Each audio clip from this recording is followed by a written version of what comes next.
Você já parou para pensar na forma como você consome informação na internet? Se você faz isso com responsabilidade? Não? Pois deveria! Eu sou a Natália, da Agência Lupa, e vou te mostrar como consumir e produzir informação com responsabilidade em tempos de desinformação. Você já sabe como não cair em desinformação e também já viu que é possível sim manter um diálogo saudável com quem acredita nesse tipo de conteúdo. Agora, eu quero falar sobre como é importante se informar em fontes diferentes e ouvir outros pontos de vista. E também ver algumas fontes de informação confiáveis para seguir no dia a dia e não passar desinformação adiante. Se você é como eu, facilmente passa o dia inteiro na frente do computador ou mexendo no celular. Pesquisas recentes mostram que a gente tem passado mais ou menos umas 9 horas por dia conectados. E nesse tempo, estamos expostos a uma quantidade colossal de informações e notificações que vêm dos mais diferentes canais. Só para você ter uma ideia de como esse cenário mudou ao longo do tempo, uma única edição de domingo de um jornal como o The New York Times, por exemplo, produzida no século passado, equivale a toda a informação que uma pessoa consumiria em toda a vida dela no século XVIII. Hoje em dia, o que a gente enfrenta é uma tempestade de distrações em termos de informação. Tem foto, tem vídeo, tem notícia nova o tempo inteiro e muito mais do que a gente dá conta de consumir. E aí, para lidar com tudo isso, é importante que você mantenha uma dieta informativa saudável. Dieta? Foi isso mesmo que você ouviu.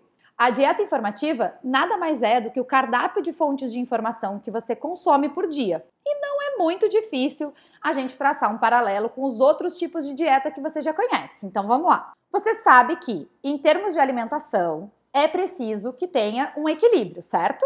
Você não pode comer só o que gosta, mas também não dá para viver comendo só o que não te satisfaz. Com a informação é quase a mesma coisa. Assim como uma alimentação desregrada pode causar problemas para sua saúde, uma dieta informativa só com conteúdos com os quais você concorda ou com fontes pouco confiáveis, por exemplo, pode fazer com que você fique alheio ao que acontece no mundo ou acabe consumindo muito conteúdo distorcido, duvidoso ou até mesmo falso. A base de uma dieta informativa saudável é a tolerância. Por mais difícil que possa parecer, a gente tem que estar disposto a ouvir pontos de vista diferentes dos nossos. Isso é o que nos garante uma maior quantidade de visões sobre o mesmo tema, para que a gente possa tirar as nossas próprias conclusões e construir o nosso próprio conhecimento sobre aquele assunto, sempre com base em dados e fatos comprovados. Eu sei que não é fácil, às vezes, conversar com quem discorda da gente, ou mesmo ler ou ouvir algum conteúdo que fale sobre coisas com as quais a gente não concorda. Mas é necessário. O conflito de ideias é fundamental na sociedade e não deve ser encarado como uma questão pessoal.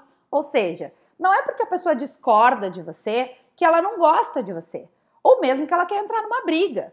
Isso não é verdade. Lembra do que a gente falou lá no vídeo sobre como conversar com quem acredita em desinformação? A chave aqui é sempre manter a calma. Essa é uma dica muito importante aqui nesse contexto também. Para manter uma dieta informativa saudável e conseguir enxergar os diferentes pontos de vista de uma forma construtiva, você precisa aprender a identificar os conteúdos confiáveis no ambiente digital. Isso vale para sites e também para as redes sociais, onde a gente está sempre super exposto à informação. Então, aqui vão algumas características que você deve observar quando surgir essa dúvida se um conteúdo é confiável ou não. Primeiro de tudo, um conteúdo confiável sempre cita suas fontes, ou seja, sempre vai dizer de onde partiu a informação que está passando para você, aquela que você está lendo, vendo ou ouvindo. Por isso, é muito comum em textos jornalísticos que você veja frases como segundo o pesquisador fulano de tal, ou de acordo com dados compilados pelo Instituto X. Com essa informação, você pode conferir se aquilo que está dito ali veio mesmo daquela fonte, buscando por ela no Google, por exemplo. Um conteúdo confiável é bem escrito, não tem erro de português e também não é exagerado. Outra coisa, ele promete e cumpre. Você não vai ficar com aquela sensação de que a informação que fez você clicar naquele conteúdo, chegar até ele, não está lá, seja no texto, seja no vídeo. Essa sensação é muito comum quando a gente clica naqueles títulos super chamativos e que nos deixam sempre em dúvida, principalmente nas redes sociais. Se depois de você ler, você sentir que foi enganado, provavelmente esse conteúdo não é confiável. E olha, para consumir informação com responsabilidade, você também precisa pensar que no ambiente digital, principalmente nas redes sociais, nós todos também somos produtores de conteúdo. E para isso, a gente não precisa ser youtuber, também não precisa ser blogueiro, tá? Também não precisa ser creator, também não precisa ser digital influencer. Quando você reage a uma publicação ou você reposta alguma coisa que alguém publicou, por exemplo, você está produzindo conteúdo no ambiente digital. Então é muito importante só compartilhar e dar apoio às informações que você já identificou como verdadeiras e confiáveis. E eu sei que eu já falei isso em outros vídeos, mas eu não canso de repetir. Ainda que você possa discordar de vez em quando com o que lê nos perfis e sites de notícias em redes sociais, o jornalismo profissional é sim uma boa fonte de informação. Principalmente porque os jornalistas e as empresas jornalísticas têm método para fazer o que eles fazem. E eles são regidos por um código de ética que é da profissão de jornalista. Essas empresas, quando elas são sérias, elas publicam conteúdos nos quais você consegue identificar quem escreveu aquele texto, por exemplo. Elas também abrem espaço para que você avise se elas cometeram um erro.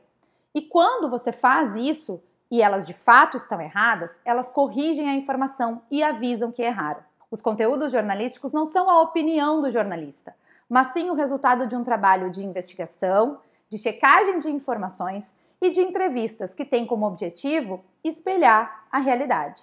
O jornalismo se baseia em fatos e dados verdadeiros. E dentro de um conteúdo jornalístico, você deve ser capaz de identificar todas as características de um conteúdo confiável, sobre as quais a gente falou antes. Agora que você já sabe como consumir informação com responsabilidade, uma última dica. Além de fazer isso no seu dia a dia, é fundamental que você alerte as pessoas com quem você convive para o quanto isso é importante. Você também pode ajudar essas pessoas a construírem uma dieta informativa mais saudável, sempre buscando os conteúdos confiáveis no ambiente digital e só compartilhando aquilo que você já conferiu e sabe que é verdadeiro. Assim, todos nós contribuímos para um ambiente digital mais diverso e também mais saudável.